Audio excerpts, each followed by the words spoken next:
ওই যে গতকাল বাস পানিতে চলে গেল, বাচ্চা আসছে, আইসাকা আমার আম্মু আমাকে ধাক্কা দিয়া বের করে দিছে, কিন্তু আম্মু আসতে পারে নাই। বাচ্চা কাঁদে, আমি কাকে আম্মু বলে ডাকবো? এগুলো দেখে সহ্য করা যায় না রে বাবা। কিসের জন্য পাগল হয়ে দৌড়াইলাম? ওই যে আপনাদের কুমিল্লা এলাকায় ট্রেনের ধাক্কায় বাসে মানুষ মরে গেল, দেখেন নাই?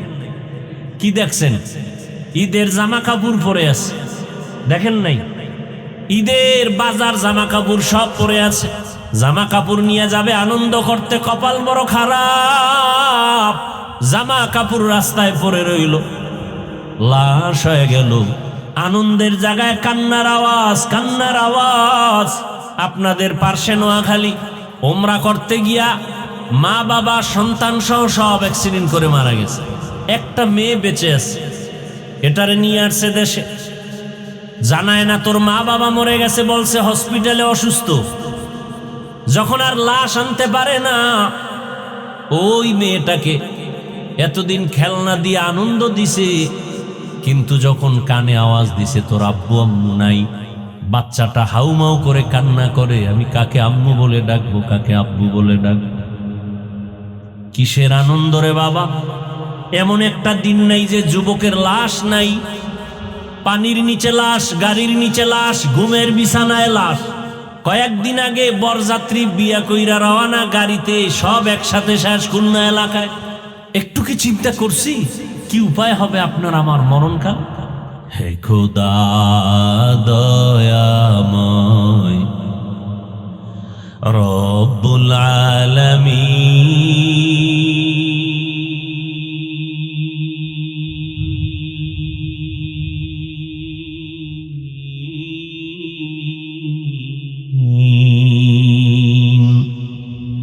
জীবনে মরণে ভয়, কি হবে সেই দিন?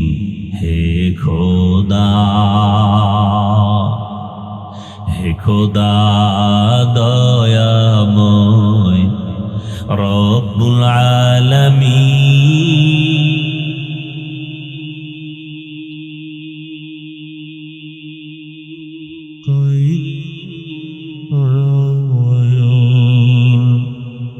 জীবনে মরণে ভয়, কি হবে সেই দিন? হে খোদা,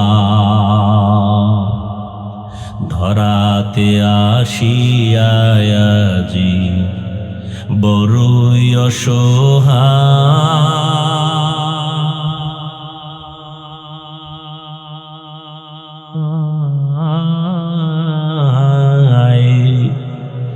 ইহকালের মায়া জালে অন্ধ যে সবাই।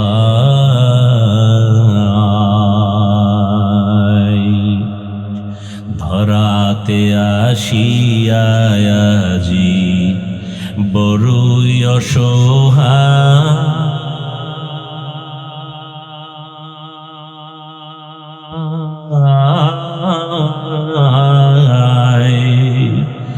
ইহকালের মায়া জালে অন্ধ যে সবাই।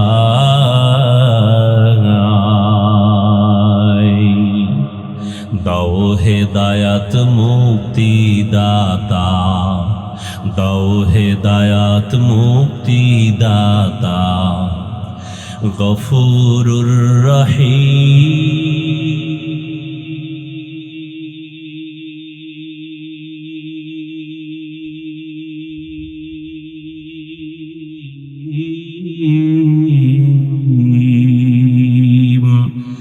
জীবনে মরণে ভয়, কি হবে সেই দিন?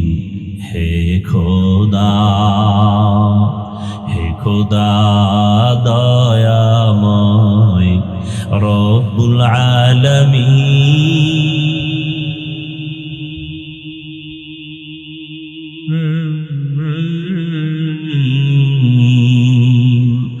জীবনে মরণে ভয়, কি হবে সেই দিন?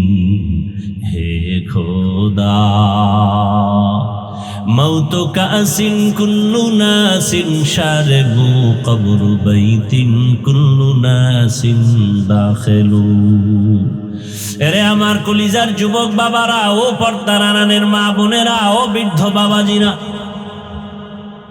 এতক্ষণ আমি বয়ান শুনাইতেছি রে যুবক।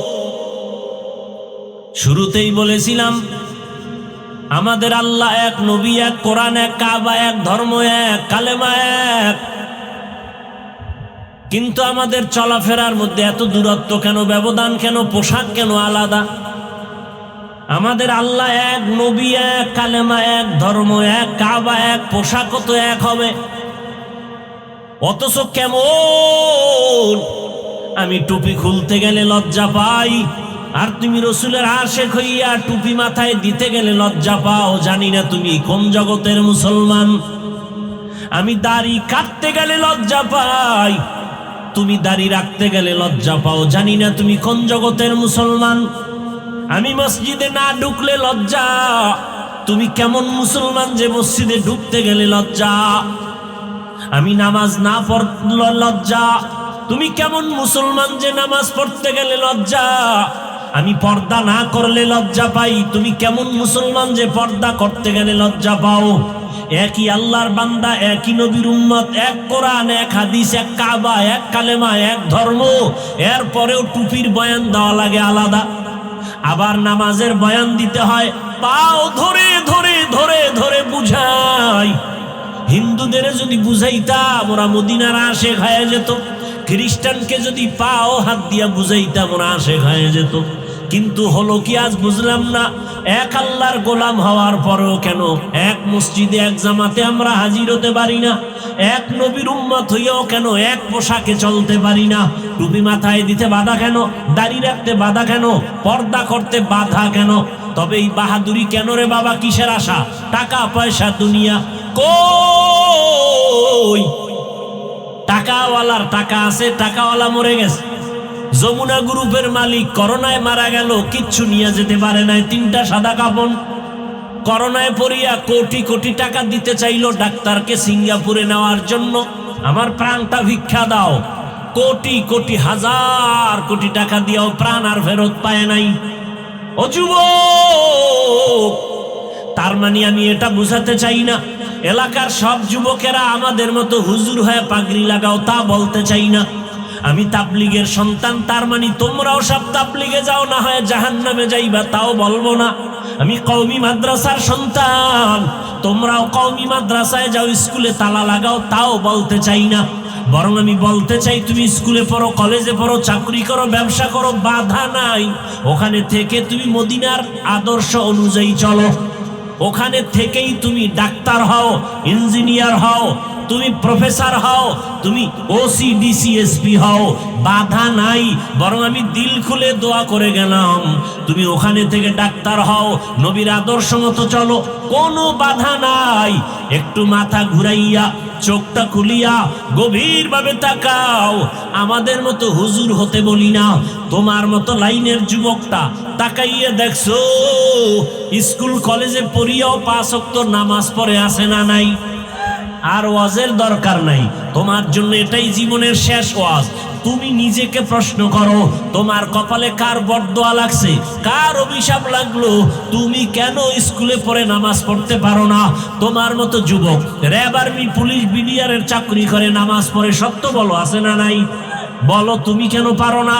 তোমার মতো যুবক রাস্তায় গাড়ি চালায়, নামাজ পড়ে আছে না নাই? তোমার পায়ে হাত রেখে প্রশ্ন করি, তুমি পারো না কেন বলো? তোমার পাও ধরলে তুমি পড়বা কিনা বলো? আমি নিচে নেমে পাও ধরি, বলো। তোমার মতো যুবক কৃষি কাজ করে, ময়দানে গামছা বিছায় নামাজ পড়ে, বলো তুমি কৃষি কাজ করার অজুহাতে নামাজ পড়ো না কেন? তোমার মতো যুবক তাকায় দেখো চাকরি করে, নামাজ পড়ে, নদীতে মাছ ধরে, নামাজ পড়ে, তুমি অজুহাত দিয়া নামাজ ছেড়ে দিলা কেন? তোমার মতো যুবক ডাক্তার, প্রফেসর, ইঞ্জিনিয়ার, দাড়িওয়ালা, নবীর আশেক নাই? তুমি পারো না কেন বলো? আল্লাহর আদালতে কি নিয়ে যাবা? এখনো সময় আছে, তওবা করো রে বাবা। ওই মা বাবার দোয়া নিয়ে চলো, ডাক্তার হও, বাধা নাই। ওরে তোমার মতো যুবক দুনিয়াতে চোখ দিয়া তাকায় যদিও দেখতে পারে না সম্মান কত, মরণের পরে কিন্তু ঠিকই দেখছে পুরা ঢাকার শহর জানাজায় ভরপুর হয়ে গেছে। ভুলে গেছো কে? ওসমান হাদি জীবনে এক ওয়াক্ত নামাজ ছাড়ে নাই, হাফেজে কোরআন। কেউ বুঝতে পারে নাই, রাস্তা দিয়ে হাঁটে, মানুষ এসে টাকার বান্ডিল ইচ্ছা করে দেয়। মরণের পরে অ্যাকাউন্ট চেক করা হলো, কোটি কোটি টাকা সারা বিশ্বের মানুষ ওকে ভালোবাসা দিয়ে পাঠাইছে। আর তোর চরিত্র কত খারাপ, মোবাইলে সারা রাত গুনাহ করবি, এমবি ভরার জন্য মায়ের টাকা চুরি করে রে কপাল পোড়া, বাবার টাকা চুরি করো। আর হাদির মতো সন্তান যদি হইতি, টাকাওয়ালা তোর পেছনে আসতো। তুই তো চোর, মায়ের টাকা চুরি করো, বাবার টাকা চুরি করো, তার মানে ঘরের মধ্যে তুই অভিশাপ। বাবার জন্য অভিশাপ, মায়ের জন্য তুমি অভিশপ্ত সন্তান। সারা রাত গুনাহ করে করে কাটাও, এখনো সময় আছে, তওবা করো। ডাক্তার হও, ইঞ্জিনিয়ার হও, প্রফেসর হও, কিন্তু ছোট একটা দাবি সারা বাংলাদেশে করি, বেয়াদব হইও না রে বাবা। বলতে পারো হাফিজ ভাই ডাক্তার প্রফেসর ইঞ্জিনিয়ার হব, বেয়াদব হব না, কথার ব্যাখ্যাটা কি?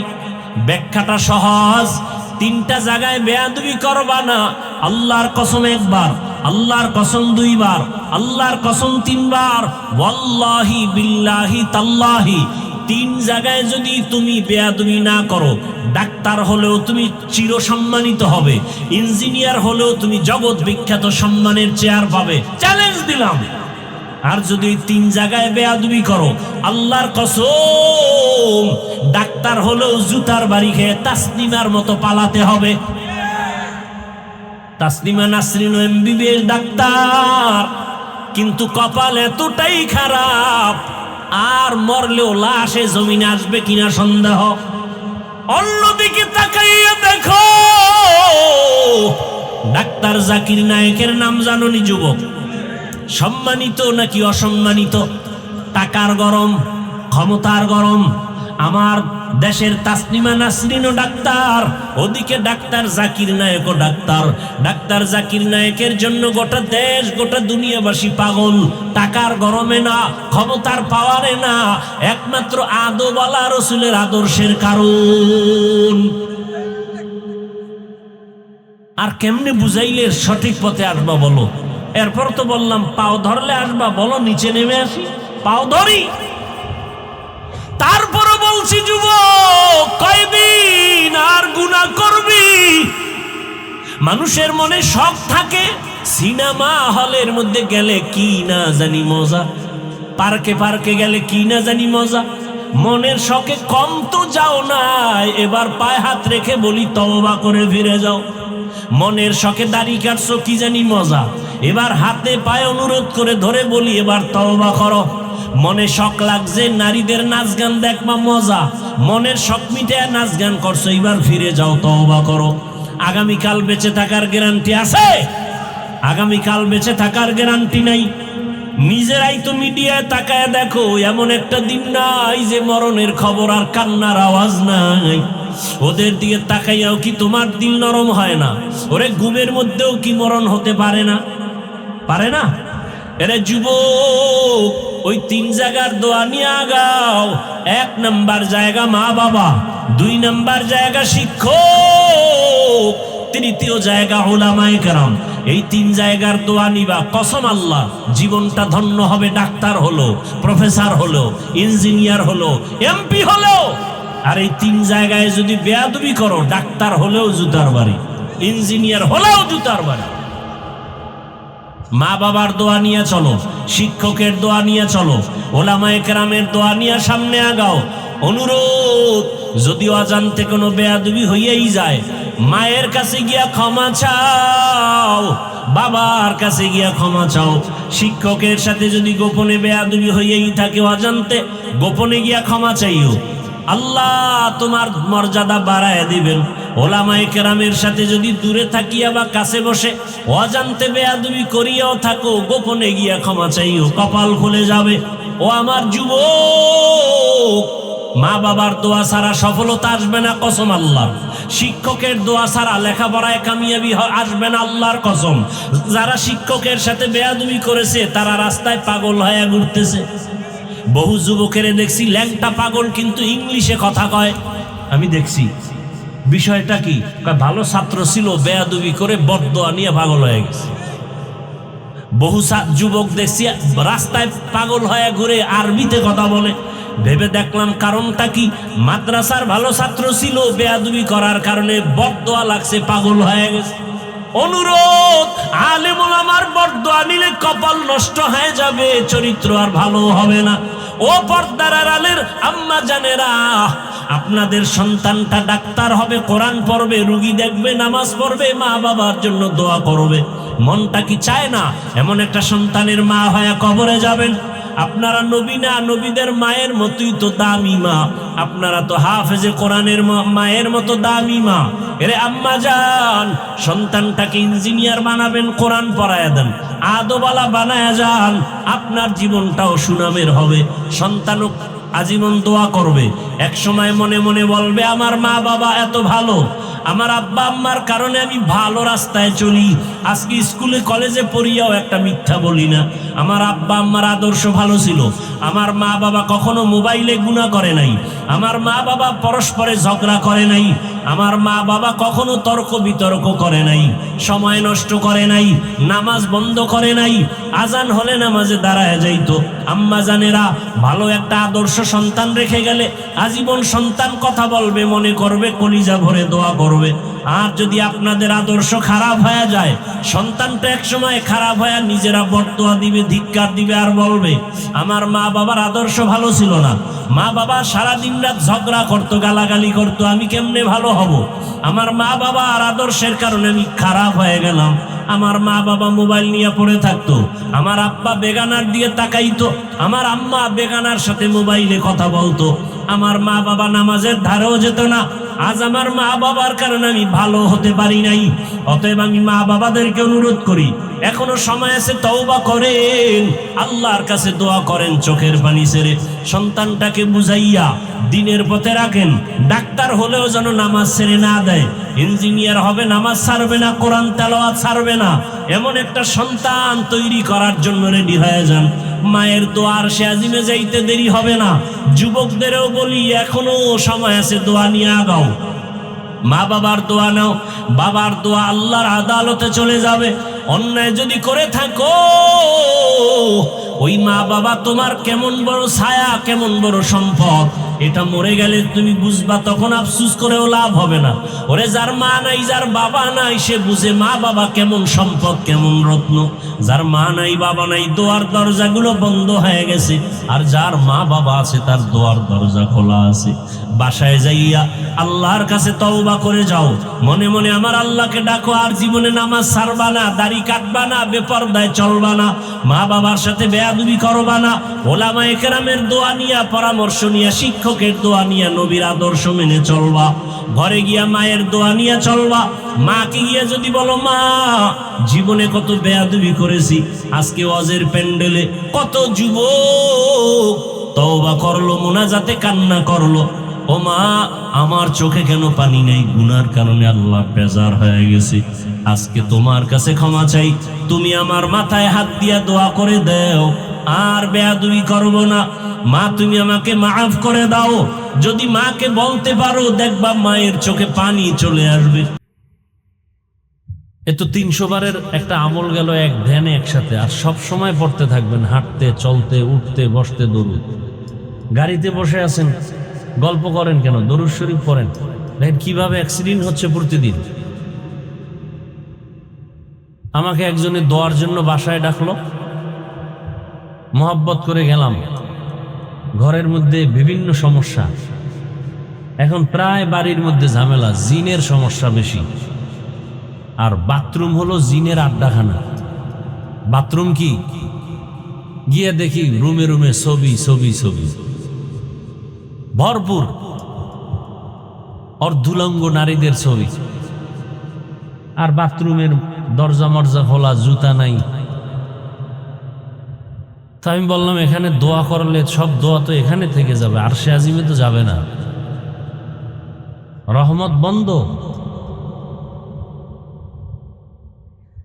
ছবি রাখা যদি বরকত হইতো তো রসুলেরটা সাহাবায়ে কেরাম রাখতেন, আমরা কলিজা ভরে রাখতাম। এই যে মোবাইল নিয়ে ছবি রাখতেছি, আরে ছবি হৃদয়ে ঢুকাও, মোবাইল কি এটা হারিয়ে গেলে শেষ। এক মরণস্ত্রের নাম মোবাইল, একটা গুনাহের ফ্যাক্টরির নাম মোবাইল, মানুষকে দ্রুত জাহান্নামে দেওয়ার নাম মোবাইল। কে কার আগে জাহান্নামে যাবে প্রতিযোগিতা চলতেছে মোবাইলের দ্বারা, কার আগে জাহান্নামে যাবে। চোখের গুনাহ, হাতের গুনাহ, জবানের গুনাহ, অন্তরের গুনাহ, সারা রাত ঘরে ঘরে জেনা চলে, জেনা মোবাইলের মাধ্যমে। মিথ্যা বলছি?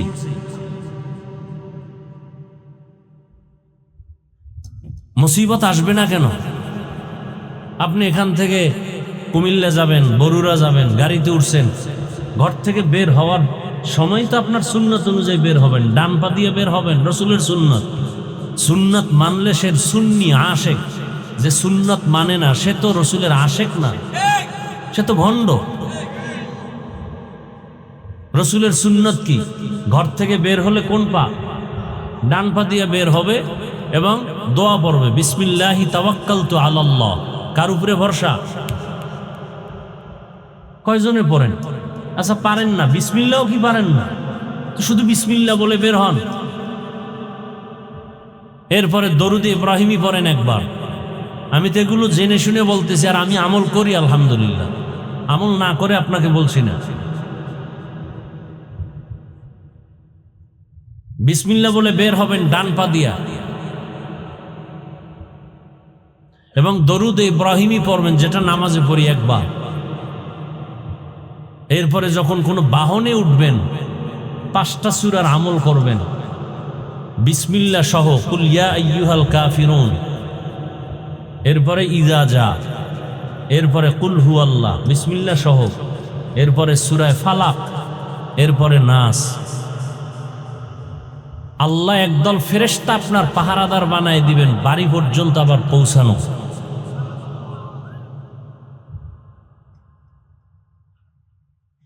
রসুলের সুন্নতি আমল করেন। হাঁটতেছেন, রাস্তার ডানে হাঁটবেন, রসুলের সুন্নত, চোখ নিচে রাখবেন, সুন্নত। অন্ধের মতো উপরে উপরে তাকায় হাঁটেন। আল্লাহ সুন্নতওয়ালা জীবন আমাদেরকে দান করুন। আজকে আমার এত সম্মান, আলেমের এত সম্মান কেন? রসুলের আদর্শের কারণে। এখানে বাহাদুরি করার কিছু নাই। আমি টুপি সাইরে দেই, রসুলের আদর্শ দাড়ি ফেলে দেই, রসুলের আদর্শের পোশাক ফেলে দেই। কয়জনে আমার বয়ান শুনবে? হ্যাঁ, এবার বুঝেন সুন্নতের মূল্য কত, রসুলের আদর্শের পোশাকের দাম কত। আল্লাহ আমাদেরকে হেদায়াত দান করুন।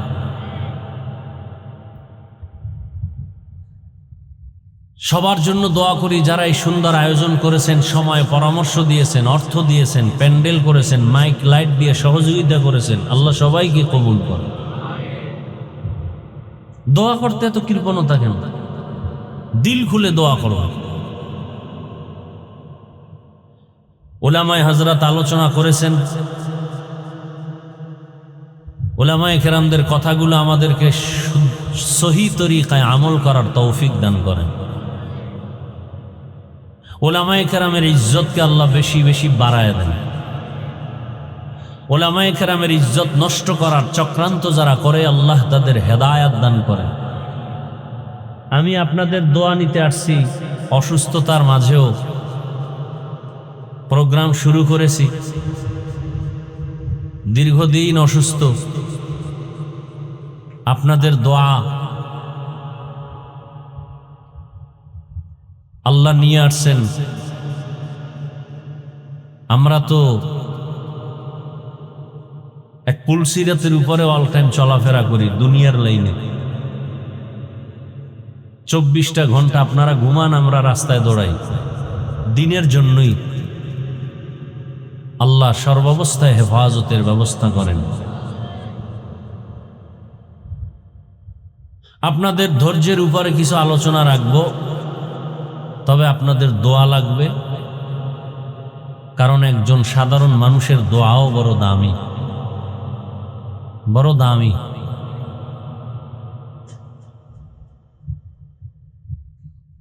কোরআনে হাকিমের সূরা আলে ইমরানের এক আয়াত পড়েছি, রসুলের একটি হাদিসের অংশ পড়েছি।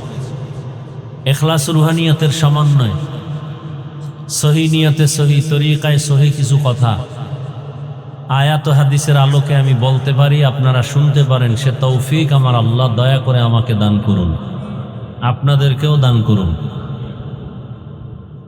দোয়া পর্যন্ত থাকার নিয়ত আছে না মাঝখানে আবার বিড়ির নেশা উঠবে? আল্লাহ সবাইকে শেষ দোয়া পর্যন্ত কবুল করেন। আয়াত হাদিসের তর্জমাটা বলে নেই, এরপরে কিছু ব্যাখ্যা। আল্লাহর ওয়াস্তে অনুরোধ, কেউ বিশৃঙ্খলা করবেন না, ডিস্টার্ব করবেন না, উঠা বসা করবেন না। আল্লাহ বলেন, ইয়া আইয়ুহাল্লাযীনা আমানুত্তাকুল্লাহা হাক্কা তুকাতিহ, ও মুমিন, নারী পুরুষ, ধনী গরিব, শিক্ষিত অশিক্ষিত, তোমরা আমি আল্লাহকে ভয় করো, ভয় করার মতো হক আদায় করে। ওয়ালা তামুতুন্না ইল্লা ওয়া আনতুম মুসলিমুন, এবং তোমরা কেউ মুসলমান না হওয়া পর্যন্ত মৃত্যুবরণ করিও না। নবীজি হাদিসে বলেন, আলা, সাবধান হে উম্মত, কুল্লুকুম রাইন, তোমরা প্রত্যেকেই দায়িত্বশীল, অকুল্লুকুম মাসউলুন আন রাইয়াতিহি, এবং সব দায়িত্বশীল আল্লাহর আদালতে জিজ্ঞাসিত হবে, প্রশ্নের কাঠগড়ায় দাঁড়াবে। আয়াত হাদিসের তর্জমা শেষ। হাদিসের উপরে কিছুক্ষণ কথা বলবে, এরপরে আয়াতের উপরে। তৌফিক দিবেন কে? আল্লাহ। ওয়ামা তৌফিকি ইল্লা বিল্লাহ।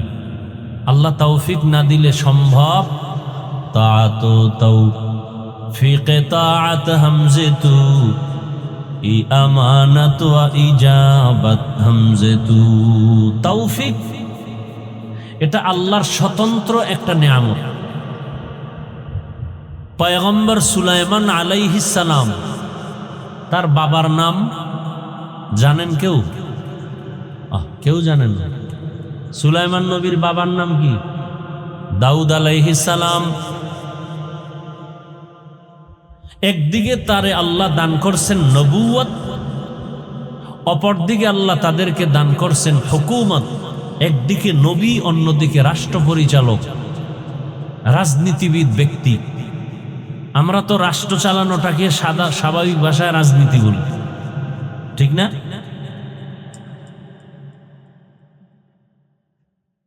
দাউদ আলাইহিস সালাম একদিকে নবী, অন্যদিকে রাজনীতিবিদ, একজন বর্তমান ভাষায় নেতা, দেশ পরিচালনা করেন। তার সন্তান সুলাইমান নবী আবার রাষ্ট্র পরিচালক। গোটা দুনিয়া, শুধু বাংলাদেশ না, গোটা দুনিয়া তদানীন্তন সময় যতটুকু এরিয়া ছিল, পুরা দুনিয়া শাসন করেছেন পয়গম্বর সুলাইমান আলা নবিয়িনা ওয়া আলাইহিস সালাতু ওয়াস সালাম। প্রত্যেকের চলার জন্য আল্লাহ একটা পুঁজি দিছেন। সেই সময় দাউদ নবীর পুঁজি, ওই সময় মানুষ অস্ত্র বানায় বিক্রি করত। দাউদ নবীকে আল্লাহ সে ক্ষমতা দিলেন, লোহা হাতে স্পর্শ হলে মোমের মতো নরম হয়, আর নবী তা দিয়ে অস্ত্র বানান, বাজারে বিক্রি করেন। অন্যদের অস্ত্রের দাম বেশি, দাউদ নবীর অস্ত্রের দাম কম। অন্যদের অস্ত্র ভারী, দাউদ নবীর অস্ত্র হালকা। অন্যদের অস্ত্র ধারালো কম, রাসূলের দাউদ নবীর অস্ত্র খুব ধারালো। বিক্রি করেন, সংসার চালান, কষ্ট করেন। আল্লাহ একদিন বললেন, দাউদ, তোমাকে নবুয়ত আর হুকুমত দিলাম, আমার শুকর আদায় করো। দাউদ আলাইহিস সালাম বললেন, আল্লাহ আপনি তৌফিক না দিলে পারবো না। আল্লাহ বলেন আমি তৌফিক দিলাম। দাউদ নবী বললেন এরপরও পারবো না। বলে কেন? বলে আপনার তৌফিক এত বড়, সেই তুলনায় আমার শকর খুব ছোট। আমার শকর খুবই ছোট, আপনার তৌফিক নামের নেয়ামত অনেক বড়। আল্লাহ বলেন এটা তুমি যখন বুঝতে পেরেছো, উপলব্ধি করেছো, আমি এই উপলব্ধিটাকেই শকর হিসাবে কবুল করে নিলাম।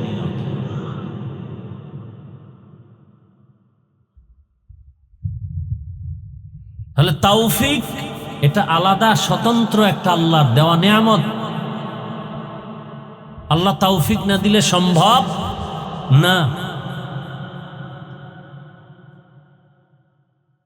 ধরে নেন আপনার ঘরের আলমারির মধ্যে বা ফ্রিজের মধ্যে ফল আছে, আপনার পেটে ক্ষুধা, খেতেও হবে, আপনাকে অনুমতি দেয়া হলো ফ্রিজের ফল খাও, কিন্তু আপনি উঠে গিয়া ফ্রিজ থেকে এনে খাওয়ার শক্তি নাই, আপনি দুর্বল, পারবেন খাইতে? পারবেন না। যদি আপনি শক্তিওয়ালা হন, উঠে গিয়া নিয়ে আনতে পারেন, তাহলে আপনি খেতে পারবেন। তাহলে এই শক্তিটা দিবেন কে? ঠিক তেমনি ভাবে আল্লাহর ইবাদত করা আমার দায়িত্ব, আল্লাহর হুকুম, আমাকে সেজন্য পাঠাইছেন। মসজিদও রেডি, মুয়াজ্জিন আজানও দিছেন, আমিও নামাজের জন্য জানি আমার দরকার, কিন্তু আমি অসুস্থ বিছানায় থাকি, মসজিদে যেতে পারবো? তৌফিক দিবেন কে? আল্লাহ। আর আল্লাহর কাছে তৌফিক চাইতে হয়, আল্লাহ চাইলেই দিয়ে দেন। আল্লাহ দিবেন না তো কাকে দিবেন? আল্লাহর প্রিয় মানুষ ছাড়া কোনো প্রাণী নেই। তো যাই হোক, নবীজি হাদিসে বললেন যে কথাটা, দুনিয়ার সমস্ত মানুষ দায়িত্বশীল। আল্লাহর আদালতে সকলকেই দাঁড়াতে হবে জবাব দেওয়ার জন্য, দায়িত্ব পালন করা লাগি না। নবীজি হাদিস শুনাইলেন, সাহাবায়ে কেরামদের মধ্যে প্রশ্ন শুরু হলো জানার জন্য। আমরা তো জানার জন্য প্রশ্ন কম করি, হুজুরের পরীক্ষা করার জন্য প্রশ্ন করি। জবাব দিতে না পারলে চায়ের দোকানে গিয়ে বলে এই হুজুরের পিছনে নামাজ তো এই জন্যই পড়ি না, কোনো এলেমই নেই। নবীকে প্রশ্ন করলেন, ইয়া রাসূলুল্লাহ, দায়িত্বশীল হইয়া আল্লাহর আদালতে দাঁড়াতে হবে, কে দায়িত্বশীল এবং কার উপরে, কি বিষয়? নবী বললেন, দুনিয়ার সব মানুষ। কিছু আছে মানুষ অধীনে কাজ করে, কিছু কর্তা হয়ে কাজ করায়। দুনিয়ার যত মানুষ অধীনস্থদেরকে দিয়ে কাজ করায়, তাদের কর্তা হয়ে গার্ডিয়ানের ভূমিকায় যিনি থাকবেন, ওই গার্ডিয়ান, ওই কর্তা হলো অধীনস্থদের জন্য দায়িত্বশীল। যেমন সব মা বাবা সন্তান তাদের অধীন, মা বাবা কর্তা গার্ডিয়ান, অতএব সন্তানের জন্য প্রত্যেক মা বাবা দায়িত্বশীল। সব স্ত্রীগণ স্বামীদের অধীন, সব স্বামীরা স্ত্রীদের জন্য দায়িত্বশীল। সব ছাত্র শিক্ষকদের অধীন, সব শিক্ষকগণ ছাত্রদের জন্য দায়িত্বশীল। ভালো করে বুঝেন, এলাকার মেম্বার ওয়ার্ডের মানুষের দায়িত্বশীল, আবার একজন চেয়ারম্যান ইউনিয়নবাসীর দায়িত্বশীল। মসজিদের ইমাম মুসল্লিদের জন্য দায়িত্বশীল। মসজিদের মুসল্লিদের দায়িত্বশীল কে? এইমাত্র বলছি না, ইমাম। তো কমিটি কেন? মসজিদের মুসল্লিদের দায়িত্বশীল কে? তো কমিটি কেন? বলবো কিছু? কমিটি হলো মসজিদের দায়িত্বশীল। লিখে রাখবেন, পারলে ব্যানার বানায় টানান। মসজিদের কমিটি মসজিদের দায়িত্বশীল, মুসল্লিদের দায়িত্বশীল ইমাম ও খতিব, আর কমিটি যারা হবে তারা মসজিদের দায়িত্বশীল।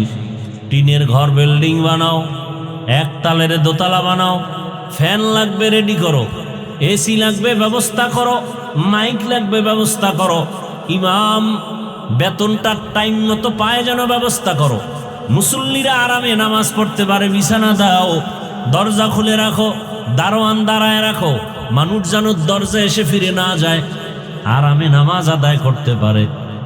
এই সব কিছু নিয়ন্ত্রণ করবে কমিটি। আর মুসল্লিরা কয়টায় নামাজ পড়বে, কয়টায় খুতবা শুনবে, কতক্ষণ আগামীকাল জুমার বয়ান চলবে, ইমাম সাহেব খতিব সাহেব কয়টায় খুতবা শুরু করবেন, মুসল্লিদেরকে বয়ান দিবেন কোন বিষয়, আগামীকালের বয়ান কোন বিষয় হবে, কোন আয়াত দিয়া হবে, কোন হাদিস দ্বারা হবে, কোন বিষয় হবে, এই মুসল্লিদের সব মানুষ হিসাবে গড়ার জন্য, মুসল্লিদেরকে দুনিয়া আখেরাতের শান্তির পথ দেখাবে কোরআন হাদিস দিয়া, এই দায়িত্ব সব হলো ইমাম খতিব। এগুলো আছে নাই? সব দায়িত্ব কমিটি লয়ে আলিস, সব দায়িত্ব কমিটি নিয়ে নিস। ইমামেরও চালায়, খতিবরেও চালায়, ঢুকায় বের করে, টাইম বান্ধে, বাদ দাও, বয়ান কমাও, সাউন্ড কমাও, বিষয় এটা বাদ দাও, আছে না নাই? এজন্য শান্তিও নাই, শান্তিও নাই, কঠিন হালাত। আর সমাজের সব থেকে হারাম যারা উপার্জন করে এদেরকে আপনারা মুরব্বী বানান, দায়িত্বশীল বানান। মসজিদের মতো দামি জায়গা আর একটা আছে কোথাও? মন্দির? খুব বুঝে শুনে জবাব দেন, মসজিদের মতো দামি কোনো জায়গা আছে? তো সেই জায়গার দায়িত্বে সুদখোর যাবে কেন, ঘুষখোর যাবে কেন, বেনামাজি যাবে কেন? কি আজীব কথা! যিনি সভাপতি হবেন, দায়িত্বশীল হবেন, অন্তত 5 ওয়াক্ত নামাজি হতে হবে, হারামখোর হতে পারে না। মসজিদ নিয়ে রাজনীতি চলবে না, তো রাজনীতির লোক কমিটিতে আসে কেন? কি এখন একদল আসছে তারা আসবে, আবার আর একদল আসবে তারা আসবে, তো রাজনীতি তো এখন মসজিদ নিয়ে বেশি চলে। আল্লাহ হেদায়েত দান করুন।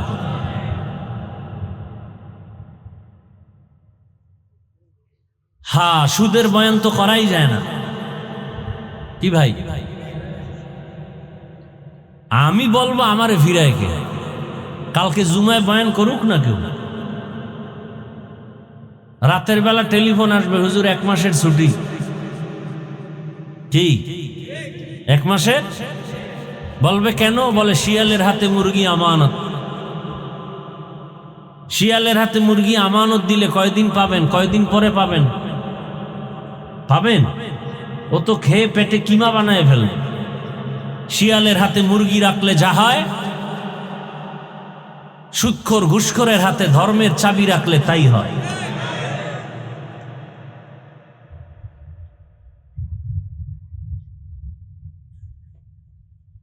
আল্লাহর শুকর আদায় করি যে আমাদের রাষ্ট্রীয় ধর্মের চাবিটা একজন ভালো ব্যক্তির হাতে আসছে।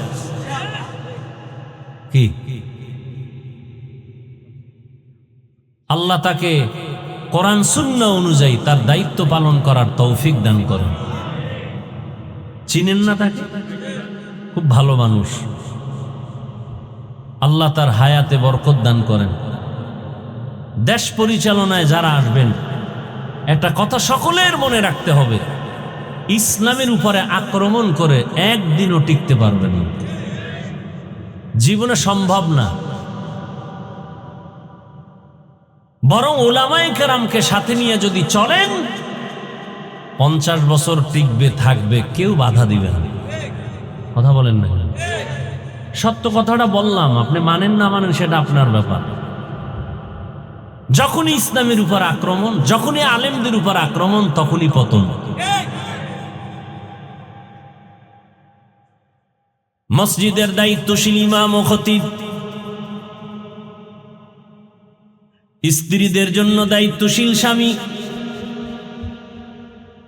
সন্তানের জন্য দায়িত্বশীল মা বাবা।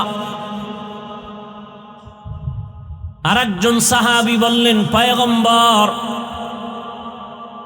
আমি তো একা, আমার অধীনেও কেউ নাই, আমিও কারো অধীনে নাই, আমার মা নাই, বাবা নাই, স্ত্রী নাই, পরিবারের কিচ্ছু না, আমি একা, আমার দায়িত্ব কি? রহমতের নবী বললেন, সাহাবী, আপনি আপনার অঙ্গ প্রত্যঙ্গের জন্য দায়িত্বশীল। আল্লাহ দুটো হাত দিয়েছেন, দুটো চোখ দিলেন, দুটো পা দিলেন, প্রত্যেকটা অঙ্গ প্রত্যঙ্গ দিয়েছেন আল্লাহ। আলাদা আলাদা ডিউটি আছে, আছে না নাই? চোখের ডিউটি আলাদা, এমনি আল্লাহ দেন নাই, অনর্থক না। বিশাল আসমান আমার আপনার গোলাম, এমনেই। দুনিয়ার সূর্য আপনার আমার গোলামি করে, এমনেই। এত সহজ মনে করেছেন? চাঁদ আপনার আমার গোলামি করে, সমুদ্রের পানি মাছ আপনার আমার গোলাম, শক্তিশালী বাঘ আপনার আমার গোলাম। যেই বাঘ দেখলে মানুষ ভয় পায়, চিড়িয়াখানায় গিয়া দেখেন সেই বাঘ আবার মানুষে লালন পালন করে, সামনে গিয়া খানা দেয়, বাঘে কিচ্ছু বলে না। ইয়া দেখেন নাই? সাপ আমাদের গোলাম, সাপ দেখলে ভয় পায়, কিন্তু একদল মানুষ তো আবার সাপ নিয়ে খেলা করে, সাপ ওদেরকে ওস্তাদ মানে। আছে না নেই? তাহলে এগুলো এমনি দিয়েছেন। আল্লাহ চক্ষু দিয়েছেন দেখার জন্য, তার মানে তুমি যতদূর তাকাইবা তাই দেখবা না, না। তোমাকে মুখ দিলেন খানার জন্য, তার মানে যা পাইবা তা খাইবা, হবে না। পয়গম্বর আদম আলা নবিয়িনা ওয়া আলাইহিস সালাতু ওয়াস সালাম, আল্লাহ তাকে বানাইয়া জান্নাতে দিলেন থাকার জন্য। তার স্ত্রী আম্মা জান হাওয়া আলাইহিস সালাম, দুজনকে আল্লাহ বললেন, উসকুন আনতা ওয়া যাওজুকাল জান্নাহ ওয়া কুলা মিনহা রাগাদান হাইসু শি'তুমা ওয়ালা তাকরাবা হাযিহিশ শাজারাতা ফাতাকুনা মিনাজ যালিমিন। ও আদম হাওয়া, জান্নাতে থাকো, মনে যা চায় খাও, কিন্তু সাবধান,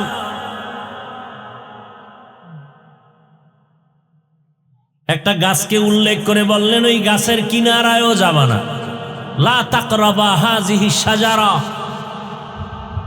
কারণ মুফাসসিরিন ইকরাম বলেন, ওই গাছটা কি কাটাওয়ালা গাছ? বলে না, পিওর ভালো ভালো গাছ। বলে তাহলে ফল কি বিষ? বলে না, ফলটাও বড় দামি, শরীরের জন্য ভিটামিন, উপকার। নিষেধ কেন? মূলত আল্লাহ পাক ওই ফল খাইতে নিষেধ করেননি, ওই গাছের কাছে যাইতে মূলত নিষেধ করা মাকসাদ না। মাকসাদ কিয়ামত পর্যন্ত একটা বিধান কায়েম করা। কি বিধান? বলে, মানুষ তোমার জীবন স্বাধীন না, তোমার জীবন স্বাধীন না, স্বাধীন জীবন দামি না। যেমন আকাশের ভেতরে আপনারা তাকায় দেখেন, কত প্রাণী ডানা মেলে উড়ে, একটা প্রাণীরও কোনো মূল্য নাই, কিন্তু মালিকের খাসায় যেই প্রাণীটা আটকানো, প্রাণীর বড় দাম। কি ভাই? সমুদ্রের ভেতরে হাজারো কোটি ধরনের মাছ, কোনো মূল্য নাই, কিন্তু জালওয়ালা জেলেরা জালে যে মাছ আটকাইয়া বাজারে নিয়ে আসে, মাছের অনেক দাম। কি? রাস্তায় কুকুর ঘুরে, অভাব নাই, কোনো কুকুরের দাম নাই, মানুষ লাথি মারে, কিন্তু গুলশান ঢাকা এক বাড়িতে এত বেশি কুকুর লালন পালন করে। বহু আগে শুনছি 8টা যুবক ছেলে শুধু কুকুরের খাদেম, 8টা ছেলে কুকুরের খেদমত করে, মাস শেষ বেতন নেয়। মালিকের রশির সাথে যে কুকুরটা বান্ধা, ওই কুকুরের দাম বেশি, ওটারে একটা লাথি দিলেই মামলা হয়ে যাবে। কারণ ওটা স্বাধীন না, পরাধীন। জমিনের মধ্যে কত মানুষ, সব মানুষের কোনো দাম নাই, কিন্তু যেই মানুষ কালেমার রশি গলায় লাগায় চলে, আমানতু বিল্লাহ, ওই মানুষের দাম অন্য মানুষের থেকে বেশি। বেশি না কম? বলে কেমন বেশি? এই প্যান্ডেলটা তেমন কোনো দামি প্যান্ডেল না, বিছানাটাও ভালো না, কিন্তু আপনারা যখন এখানে আসছেন দ্বীনের নিসবতে, কোরআনের বরকতে, আল্লাহর মোহাব্বতে আসছেন, কালেমার রশিতে। আপনার আমার কালেমা এক না আলাদা? দল আপনার আলাদা, ঘর আপনার আলাদা, স্ত্রী আলাদা, ব্যবসা আলাদা, চলাফেরার রাস্তা আলাদা, বেতন আলাদা, কিন্তু আমাদের কালেমা সবার এক, আমাদের ধর্ম সবার এক, আমাদের আল্লাহ এক, রসুল এক, কাবা এক, নাকি আলাদা? এই এক কালেমার পতাকায় আমরা বসার কারণে নবীজি বলেছেন এই প্যান্ডেলের দাম এত বেশি। এই ময়দানে যখন বসে গেছে, আল্লাহ তাআলার একদল ফেরেশতা পুরা ময়দানটাকে বেষ্টন করে দাঁড়িয়ে আছে। আরো আস্তে করে বল। আল্লাহ পাক রব্বুল আলামিন ফেরেশতাকে ঘোষণা দিয়ে বলেছেন, ও ফেরেশতা, এই যে প্যান্ডেলের মধ্যে বুড়া বুড়া মানুষ, আমার যুবক বান্দারা, ছোট ছোট বাচ্চা, পর্দার আড়ালের আম্মা জানেরা, এরা কেন আসছে? টাকা চায় কয় না, খানা বলে না, খানার লোভে আসে নাই, টাকার লোভে আসে নাই, নগদ কিছু পাওয়ার জন্য আসে নাই। কেন আসছে? হাদিসে স্পষ্ট দলিল। নবীজি বলেন, ফেরেশতা বলেন, আল্লাহ এরা আপনার জান্নাত চায়। আল্লাহ প্রশ্ন করেন পাল্টা, এরা কি আমার জান্নাত দেখছিনি? বলে না। আর বলে এরা জাহান্নাম থেকে মুক্তি চায়। আল্লাহ বলেন, ফেরেশতা এরা আমার জাহান্নাম দেখছে কিনা? বলে না। আর বলে আল্লাহ আপনার সন্তুষ্টি চায়। আমাকে দেখছে? বলে দেখে নাই। আল্লাহ বলেন, সাক্ষী থাকে ফেরেশতারা, আমার জান্নাত না দেখিয়া যারা পাওয়ার আশায় বসে আছে, আমার জাহান্নাম না দেখিয়া যারা ভয় আছে, আমাকে না দেখে যারা আমাকে পাওয়ার আশায় আছে, তোমরা জানায়া দাও, আমি আল্লাহ ঘোষণা দিলাম এদের জীবনের সব গুনাহ মাফ। সব গুনাহ। আতিনা ফি দারে দুনিয়া না হাসান, আতিনা ফি দারে উকবা না হাসান, ইয়া গিয়াসাল মুস্তাগীসিন ইহদিনা লফতিখারা বিল উলুমি ওয়াল গিনা। हर गोरी देने को तू तैयार है, झूना मांगे उससे तू बेजार है। আল্লাহ পাক আদম নবীকে বললেন, তোমার এবং তোমার স্ত্রী সহ তোমার আওলাদ যারা আসবে সবার জন্য বিধান কায়েম করে দিলাম, কিয়ামত পর্যন্ত যত আদমের সন্তান আসবে এরা কেউ স্বাধীন না, পরাধীন, সীমাবদ্ধ জীবন দিয়া দিলাম। দুইটা পা দিলাম হাঁটার জন্য, তার মানে যেখানে মনে চায় যেখানে হাঁটবা সেখানে যাবা হবে না। খবরদার, মুখ দিলাম খাওয়ার জন্য, তার মানে যা দেখবা তাই খাইবা হবে না। তোমার বিধান দিয়া দিলাম, আমি যেটা খেতে বলেছি তাই খাও, যেটা নিষেধ করেছি তার কাছেও যাওয়া যাবে না। সীমাবদ্ধ। চোখ দিয়ে দেখবা, তার মানে বেগানা না। আমি যেটা দেখতে বলেছি তাই দেখবা, যেটা নিষেধ করেছি সেখান থেকে চোখ নিচে রাখবা। হাত দিলাম ধরার জন্য, তার মানে তুমি যা সামনে পাইবা তাই ধরবা হবে না। খবরদার, আমি আল্লাহ যা ধরার হুকুম দিয়েছি তাই ধরো, তাহলে তোমার লাভ, দুনিয়াতেও লাভ, আখিরাতেও লাভ। আমার দেওয়া হাত দিয়া কোরআনটা ধরো, সওয়াব। মা বাবার খেদমতে হাত ব্যবহার করো, সওয়াব। তোমার ওস্তাদের পেছনে হাতকে ব্যবহার করো, খেদমতের জন্য সওয়াব। মানুষের কল্যাণে হাত ব্যবহার করো, সওয়াব। কিন্তু হাত দিয়া কারো বিরুদ্ধে কিছু লেখবা না, হাত দিয়া কারো ক্ষতি করবা না কলম দিয়ে, এটা আমার নিষেধ। জবান দিলাম কথা বলার জন্য, তার মানে যা মুখে আসবে তাই বলবা হবে না। কথা বলতে গিয়া সতর্ক, মিথ্যা কথা বলা হারাম। কথা বলো তবে গালি দেওয়া যাবে না, গালি দেওয়া হারাম। জবান দিয়া কথা বলো ঠিক আছে, কিন্তু গীবত করা হারাম। সীমাবদ্ধ জীবন দিয়া দিলাম। আদম আলাইহিস সালামকে বিধান দিলেন, মুখ আছে, পেট আছে, ক্ষুধা আছে, তার মানে যা পাবা তাই খাওয়া হবে না, হালালটাকে খাও। আর আমি আল্লাহর বিধানে যেটা হারাম তার থেকে নিজেকে বাঁচাও। قال النبي صلى الله عليه وآله وسلم اتق المحارم تكن أعبد الناس। ও দুনিয়ার মুমিন, হারাম থেকে নিজেকে বাঁচায় রাখো, আল্লাহর দরবারে তোমার মর্যাদা বাড়বে, মানুষের কাছেও তোমার সম্মান বেড়ে যাবে। সম্মান দেওয়ার মালিক কে? একমাত্র আমার দয়াময় মালিক। মানুষের জীবনটাকে আল্লাহ স্বাধীন করে দেন নাই। তুমি সীমাবদ্ধ জীবনে চলো, তোমার জীবনটা বড় দামি হয়ে যাবে। এরে আল্লাহর বান্দারা, কালেমার রশি লাগানোর কারণে আমার এত দাম। এখন আল্লাহ আমাদেরকে আশরাফুল মখলুক বানায় দিলেন। শুধু তাই না, আল্লাহ পাক আমাদের মর্যাদা এত বাড়ায় দিলেন যে এখন আমরা এখানে বসা মাত্র গুনাহ মাফ হয়ে গেছে। শুধু তাই না, যদি বলেন সুবহানাল্লাহ, আরে আল্লাহ এত মর্যাদা দান করেছেন, যদি একটা কাঁটা ঢুকে পায়, কাঁটা, বান্দা যদি বলে ব্যথা পেয়েছি, আল্লাহ কয় খালি বলেছো, আমি এর বরকতে গুনাহ মাফ করে দিলাম। আতিনা ফি দারে দুনিয়া না হাসান, আতিনা ফি দারে উকবা না হাসান, ইয়া গিয়াসাল মুস্তাগীসিন ইহদিনা লিফতিখারা বিল উলুমি ওয়াল গিনা। কষ্ট হইতেছে আপনাদের? আল্লাহ সবাইকে কবুল করেন। যারা দীর্ঘ টাইম বসতে পারবেন না, জানেন ঢুকলেন কেন প্যান্ডেলে?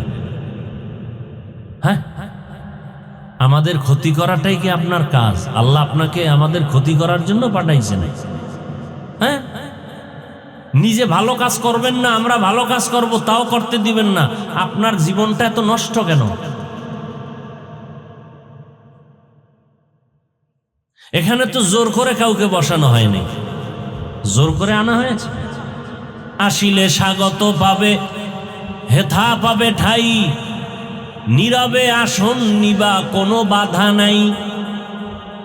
হিন্দু আসবে ওয়েলকাম, না নিষেধ আছে? কোনো বাধা নাই, কিন্তু এসে আমাদের ক্ষতি করবে এটা হতে পারে না। তুমি মুসলমান থাকো, না হয় ভিন্ন লাইনে দৌড়াও, কিন্তু মুসলমানও দাবি করবা আবার বেঈমানের সাথে তাল মিলাবা, এটা তো হতে পারে না, এটা তো মেনে নেওয়া যায় না। খবরদার, কুওয়াতে নেকি না তারি বদমকুন বরওজুদে খদসতম বে হদমকুন হক না দারাত দোস্তে খালকা জারেরা নিস্তে ই খসলত একে দিনদারেরা। তুই পারলে ভালো কথা বলো, না পারলে চুপ করে বসে থাকো, খারাপ কথা বলো না। পারলে তুমি কারো উপকার করিও, না পারলে তুমি চুপ করো, কিন্তু কারো ক্ষতি করিও না। এটাই ওয়াজ, আর ওয়াজ লাগে না, এটাই আসল ওয়াজ।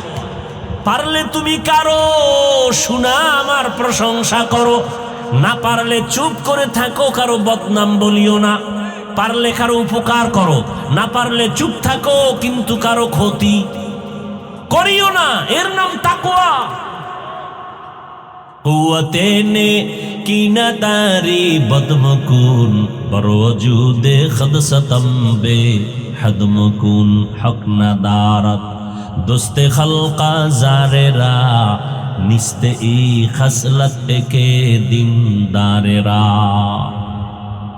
কত আল্লাহর বান্দারা এখানে আছেন, কত শিক্ষিত আল্লাহর বান্দা, কত কলিজার যুবকরা বসে আছেন, অথচ আবার কত যুবক মদের আড্ডাখানায় দৌড়ায়, নাচ গানের আড্ডায় দৌড়ায়। কি আজকে না স্বাধীনতা দিবস, 26শে মার্চ, কেউ গান বাজনায় ব্যস্ত, কেউ ঘুরতেছে, ঘুরতে ঘুরতে কেউ মরে যায়। আর এই মানুষগুলো এখানে আসছে, কাউকে টাকা দিয়ে আনা হয় নাই, যার যার ভাড়া দিয়ে আসছে। নাকি টাকা দিছে? এখানে নাস্তারও কোনো আয়োজন নাই, বসার বিছানাটাও ভালো না, এরপরেও মানুষ এসে বসে আছে, নগদ কিছু পাওয়ার আশাও নাই, চুপচাপ বসে আছেন।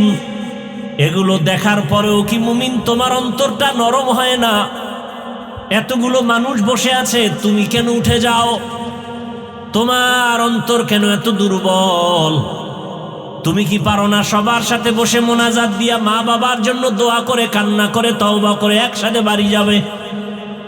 কত রাত মোবাইল চালাইলা, গুনাহ করে কাটাইলা।